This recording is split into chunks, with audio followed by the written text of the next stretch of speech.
नमस्कार मित्रहरू, म चाहिँ आज हजुरहरूलाई थोरै यो जुन म आज केही समयको लागि यहाँ बाहिर घुम्न जाँदाखेरि एउटा यो जुन यो चाँपको बोट छ, यो बोट एउटा भेटाएको थिएँ मैले बाटोमा हिँड्दै र आज म हजुरहरूलाई यसलाई चाहिँ नि स्टाइलिङ गरेर देखाउँ भनेर हजुरहरूलाई चाहिँ एउटा सानो भिडियो बनाउन गइरहेको छु। कृपया भिडियो चाहिँ पछिसम्म हेरिदिनु होला र हजुरहरूलाई पनि यस्तै यस्तै भिडियोहरू मनपर्छ, यो बोनसाई सम्बन्धी या गार्डनिङ सम्बन्धी भिडियोहरू मनपर्छ भने कृपया अन्तिमसम्म हेरिदिनु होला भन्न चाहन्छु। र हामीले बोनसाई जुन पहिला सुरुमा रोप्दाखेरि चाहिँ नि खासमा चाहिँ यसरी हामीले यो पातहरू निकाल्यौँ भने जुन अब यो जराबाट अहिले यसलाई चाहिने पोषक तत्त्वहरू यसले जम्मा गरेर राखेको हुँदैन र सर्भाइभ हुनलाई एकदम सजिलो हुन्छ।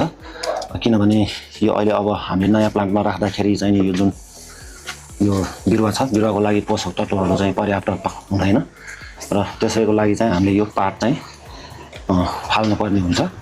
र देख्न सक्नुहुन्छ साथीहरू, यो पनि मार्बलको गमला हो र म चाहिँ प्लम्बिङ काम पनि गर्छु। त्यही भएर यो काम गर्ने ठाउँबाट चाहिँ थोरै मैले बचेको यो ढुङ्गाको पिसहरू ल्याएर चाहिँ म घरमा राख्ने गर्छु र फुर्सदको समयमा यसरी नै यो जुन गमलाहरू बनाउने गर्छु। र अब म चाहिँ यसलाई यसरी चाहिँ यो अब पहिला हामीले चाहिँ सुरुमा चाहिँ यो कुन पोजिसनमा राख्दाखेरि चाहिँ बोनसाई एकदम आकर्षक देखिन्छ भन्ने चाहिँ हामीले हेर्नुपर्ने हुन्छ। र देख्न सक्नुहुन्छ साथीहरू, अब म चाहिँ यसरी यसलाई प्लान्टिङ गर्ने विचार गरिरहेको छु र यसरी चाहिँ यसलाई म यसमा चाहिँ रोपिदिने कोसिस गर्दैछु।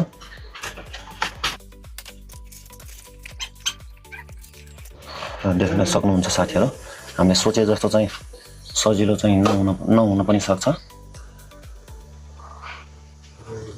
र हामीले चाहिँ एकदम चाहिँ विचार गरेर चाहिँ प्लान्टिङ गर्नुपर्ने हुन्छ।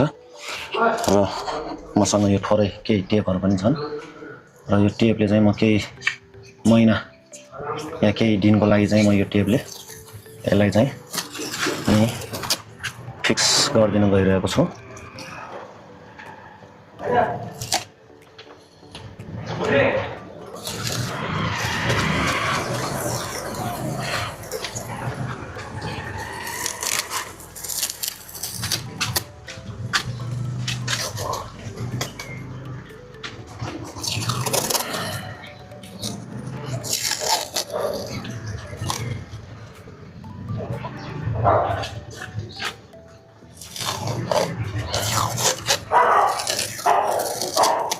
र यसलाई चाहिँ म केही अब 1-2 महिना चाहिँ केही पनि गर्दिनँ, यतिकै चाहिँ यसलाई म छोडेर राख्नेछु।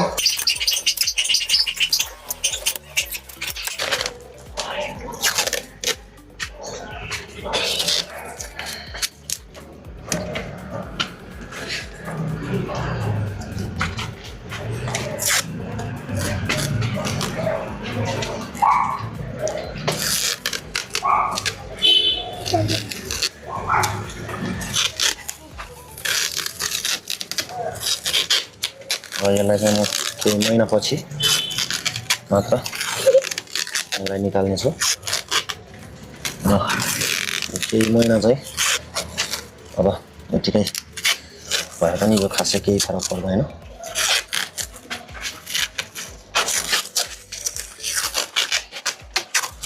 र केही महिनापछि चाहिँ यो एकदम आकर्षक देखिनेछ।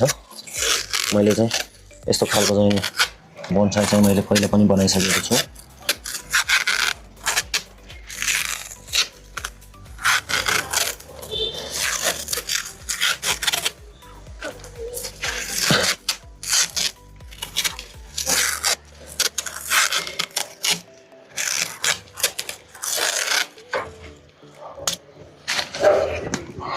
देख्न सक्नुहुन्छ साथीहरू, अब यसमा चाहिँ म माटो हाल्न जाँदैछु।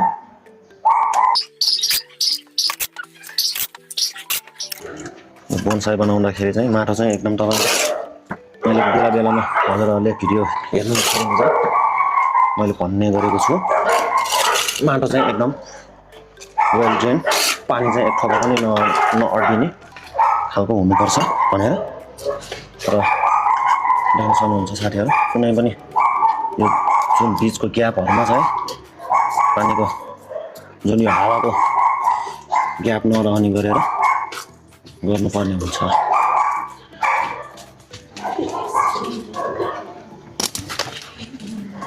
देख्न सक्नुहुन्छ साथीहरू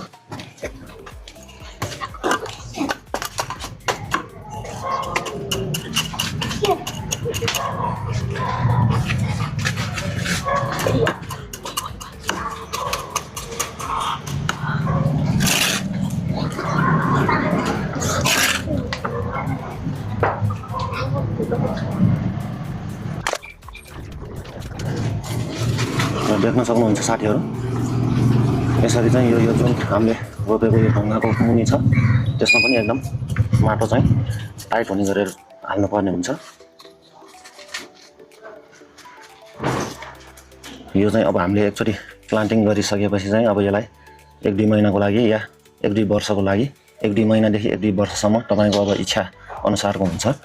अब तपाईलाई बीचमा केही डिजाइनिङहरु चेन्ज गर्न मन लागेन भने चाहिँ अब यो यथावतै रहन्छ, नत्र भने तपाईले डिजाइनहरु चेन्ज गर्ने गर्दाखेरि चाहिँ अब यो केही समयको लागि चाहिँ मजाले टिक्निङ गरेर चाहिँ हजुरहरुले गर्नुपर्ने हुन्छ।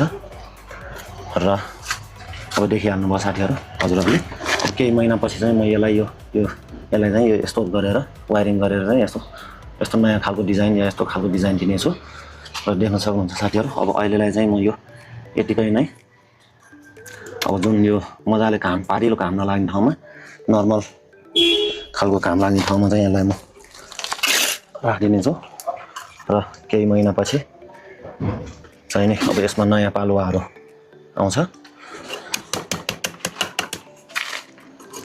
र नयाँ पालुवाहरू आइसकेपछि फेरि चाहिँ म यसलाई चाहिँ फेरि नयाँ डिजाइन अब जस्तो यसमा मोस ग्रासहरू हाल्ने या यसलाई सजाउने यसमा कामहरू चाहिँ थुप्रै भइ नै रहन्छ।